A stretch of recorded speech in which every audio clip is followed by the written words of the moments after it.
आधी अधूरी बातें बोझ होती हैं दिल पर। तो क्यों ना किसी को बयां कर दे, किसी की सुन ले, किसी को सुना दे। जी हाँ, आज का हमारा टॉपिक है why is it necessary to express your love. क्यों हम इतनी ज़रूरत महसूस करते हैं कि हमें अपना प्यार किसी न किसी को जाहिर करना होता है। अगर हम ये प्यार जाहिर ना करें तो क्या होगा। आइए आज हम बात करते हैं इस बारे में, जहाँ प्यार का जाहिर करना एक पेरेंट्स के लिए, बच्चों के लिए क्यों ज़रूरी है।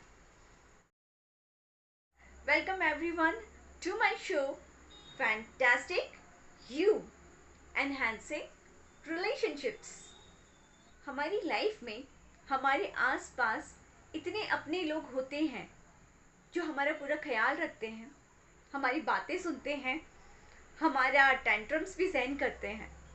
लेकिन कई बार हम अपनी लाइफ में ये भूल जाते हैं कि यही जो आसपास के लोग हैं वो हमारी ज़िंदगी में कितने मायने रखते हैं, और हम अक्सर उन्हीं को कुछ ना कुछ कहना, अच्छा कहना भूल जाते हैं। हम भूल जाते हैं कि उनको भी एक्नॉलेजमेंट चाहिए होता, उनको भी ज़रूरत है हमारे अटेंशन की।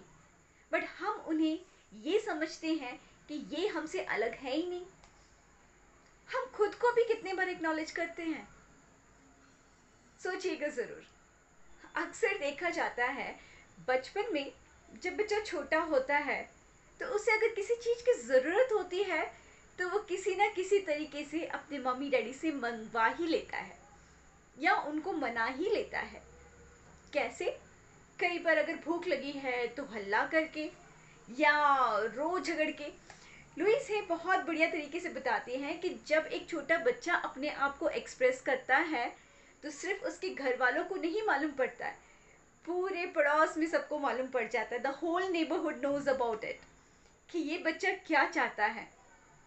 राइट? बच्चा जब थोड़ा बड़ा होता है, एडोलेसेंट एज में आता है, तो उसे पता है कि कहाँ और कितना बयां करना है।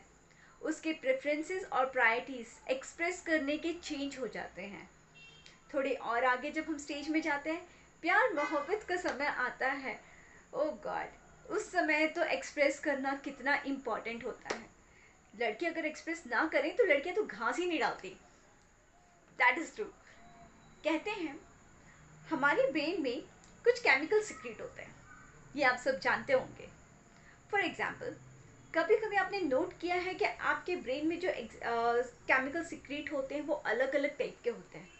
कोई एक इंसिडेंट अगर आपको याद आता है तो कभी उससे गुस्सा आता है, कुछ अच्छा इंसिडेंट याद आता है तो चेहरे पे मुस्कान आ जाती है।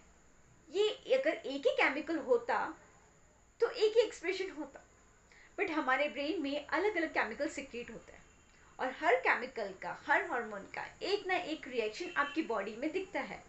और जब आपकी बॉडी आपका साथ देती है तो आगे बहुत कुछ करने की इच्छा बढ़ती चली जाती है, आप कॉन्फिडेंट फील करते हैं। लेकिन जब वो हार्मोन्स हमारे या हमारे केमिकल्स थोड़े अनबैलेंस्ड होते हैं, जहाँ हम काफ़ी परेशान होते हैं, टेंशन में होते हैं, तो उस वक्त हम अपने खुद के भी नहीं होते। दूसरों का साथ देना तो बहुत दूर की बात होती है, हम अपने साथ देने के लिए ही बाहर ढूंढना शुरू कर देते हैं। किसी की सपोर्ट की ज़रूरत होती है, किसी की काउंसलिंग की ज़रूरत होती है। हमारा ब्रेन एक इमोशन रीजनरेट करता है, एक स्टिमुलाई आता है, एक एक्शन, एक रिएक्शन आपको दिखाई देता है, या आप कुछ इंसिडेंट याद करते हैं तो आपके एक इमोशंस जनरेट होते हैं। और ये इमोशंस जनरेट होते हैं depending upon our own potential, हमारी टेंडेंसीज एंड हमारे पावर के हिसाब से। बचपन में जो चीज़ें इमोशंस रजिस्टर होते हैं वो आपके फ्यूचर में भी रिफ्लेक्ट करते हैं। फॉर एग्जाम्पल, अगर आप एक और चीज़ याद करें, किसी से कभी किसी बहाने झगड़ा हुआ होगा आपका, भले ही झगड़ा ना हुआ हो, आजकल पार्किंग इश्यूज बहुत ज़्यादा हैं सोसाइटीज़ में, तो अगर आपकी गाड़ी की जगह किसी और ने लगा दी, उससे तू मैं हो गई, ख़त्म हो गया, आप निकल गए, अगले दिन आपने अपनी जगह पे गाड़ी फिर से लगा दी।